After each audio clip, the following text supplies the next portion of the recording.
Already one Sparrow 123. Today I'm going to be doing a video on the Ronin Tactics Task Force belt. I held off on doing this video for quite a while, just mostly because I didn't really want to talk about where I use this equipment and in what capacity I used it in. Now that I no longer work for that company and the company is no longer in existence, I feel fine with disclosing some of the information of basically how some of this stuff was employed. So I used to moonlight doing security contracting, and I was part of a special response team for a company out in the Western United States. That company would fly a group of us out from Florida, where I'm located, to go out and do some gigs in a uniform capacity, on foot mostly, 12-hour shifts, in and out of vehicles, and doing general uniform patrol as well as executive protection and asset protection, things of that nature. Had a lot of cool experiences. It was a lot of work, borderline slave labor, but I could talk about that at another time. But basically, what you see here is a very law enforcement oriented setup. I do have handcuffs, baton, and OC. Out of the equipment that I was required to carry by the company, I was required to carry at least one pair of cuffs. I was required to carry a baton as well as OC, and of course a service pistol. The rest of it and kind of the specifics, I have some leeway. So baton, they didn't really care too much. They gave some general recommendations, and then pepper spray, I was required to go with gel variety. That's saber red, and duty pistol, again, just general kind of guidelines, but some creative flexibility. Um, Medical was not one of the things that were required of my position. However, being trained in that, I felt if you carry a means to create holes, you should carry a means to plug holes. So with that, I carried a Blue Force gear pouch as well as a small glove pouch here from Blackhawk or one of them, Safari Land. And basically, this is all mollied into the Ronin Tactics Task Force belt. So before I get into the actual review, I guess we'll just talk about general setup. So from my left side, and I guess that would be your 11 o'clock, you have dual handcuffs from an HSGI carrier, dual mags. These are Kiwis, STAC Kiwis, the mids, I want to say. This is an asp taloned baton in their swiveling carrier. Like I said, saber red pepper gel, and that's in, I want to say, Wilder tactical pouch, which I'm not usually a fan of this style of pouch with the cordage, but I tried a couple of other ones and they didn't retain it how I'd like, and they were just a little larger than they really needed to be. To the next set, or the next pouch is I want to say HSGI radio pouch, either that or 511, because I was issued a radio when I was over there. The only thing I was not issued is the accoutrements, such as like microphones and earpieces. I had to supply that myself. It is what it is, right? Like I said, gloves, Blue Force gear. I think it's their micro trauma kit now or whatever it is. It's a full smaller size blowout kit, decompression needle, etc. That is my Staccato P Duo or DPO, whatever you want to call it. Riding in a Safari Land level 3, 6360, 6390, whatever the level 3 is.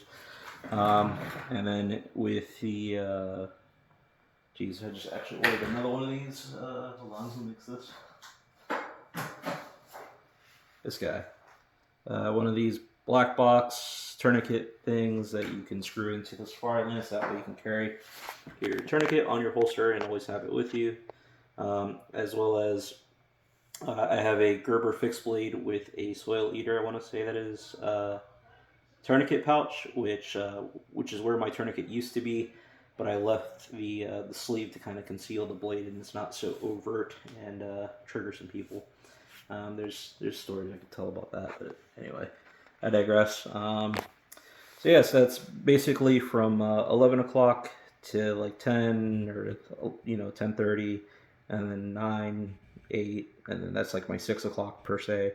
This is offset. This is not in my 6 o'clock, the medical pouch, and the reason being is Having that in your 6 o'clock really sucks for getting in and out of vehicles, and doesn't really allow you to sit flat. With the way that this belt curves, like this glove pouch here is exactly at my 6 o'clock, so I have some leeway in between my pouches to kind of sit flat in a vehicle. Again, getting in and out of cars, etc.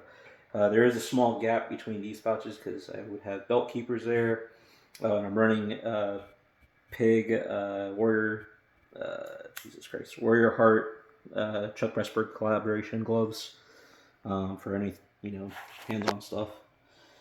All right, so let's get into the actual belt now that we've covered pretty much setup. One of the big things I do really like about the Ronin Tactics belt is the inner belt is actually 2 inches wide instead of your normal 1.75 like a lot of them, or even sometimes 1.5. To me, that helps really distribute the weight.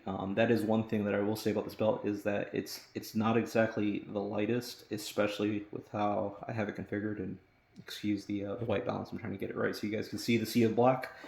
But this belt does extremely well loaded up. I want to say all of this comes in at like probably 10 or 15 pounds. I forget what it actually weighs, but it's quite a lot. Baton adds a lot. Staccato loaded is like 3.5, 4 pounds. This is a significant amount of weight, more than you'd probably run it at the range for your normal range stuff, or maybe some of your mill guys. You don't have to run stuff like that, so whatever. But I really do enjoy how well this belt handles the weight, and like I said, it's partially to do with the 2-inch inner belt, and also the belt is just incredibly rigid, especially compared to a lot of the other more modern, sleek and all that Gucci stuff that you see now.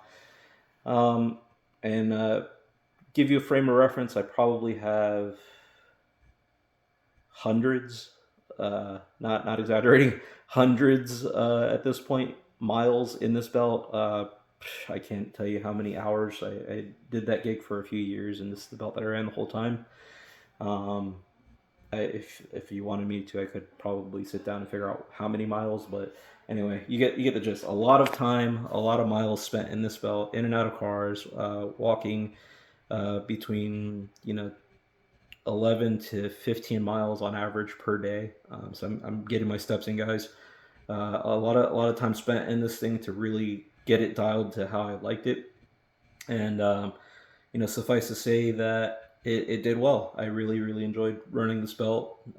It was a bit of trial and error, especially with kind of how you have things set up from both a defensive tactics perspective, as well as trying to keep things accessible to you, but also the fact that people can also access it, for you, which is a bad thing, and also balance the weight. So that's kind of why you see some of these things laid out this way. I know certain agencies and schools of thought would, recommend having this at like your 12 o'clock or whatever in a cross trail configuration, or having it behind your pistols so that way you can retain both at the same time.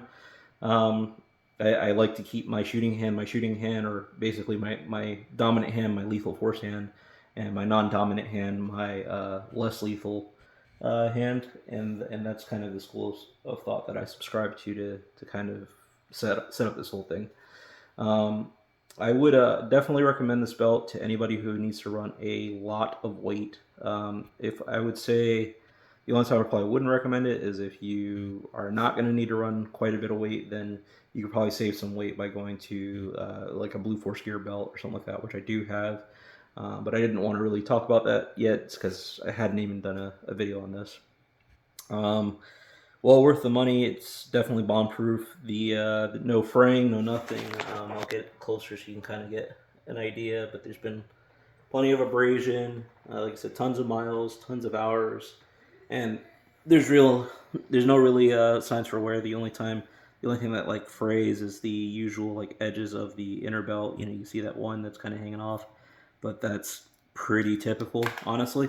I've had a few belts, and then of course belt keepers, which is not Ronin Tactics.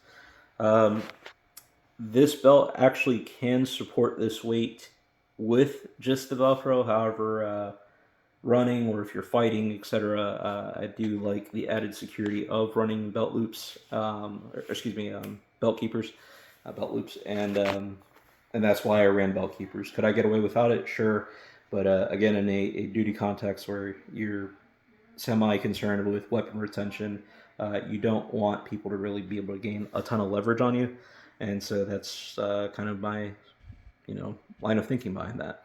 Um, Aside from that, I mean, there's not really much I could talk about with the belt video, but I wanted to get this out of the way because I've got, geez, 4 years on this one, just about.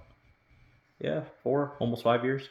So quite a bit of time. Wanted to get it out the way before I go talk about other gear after this. And this belt will be retired now because again, I'm not doing this anymore as a profession. So I don't need a baton. I don't need OC for range stuff. And I don't need a glove pouch dedicated. You do need medical and all that stuff, and I definitely don't need handcuffs, especially as my licenses are coming due to lapse. But yeah, if you guys have any questions, or if you guys want to know anything about the security stuff I did before, feel free to comment below. Uh, this video is probably like my third or fourth time trying to do it, just because I'm trying to pick my words very carefully with what I say and what I don't say. Just more so out of respect for the people that I worked with over there, and just respecting their privacy. That was one thing that I tried to make sure that I was very conscious of, is just when and where I was on camera, especially because my day job was not necessarily down with this stuff. But yeah, so aside from that, like I said, let me know in the comment section down below. But Sparta 123, signing out.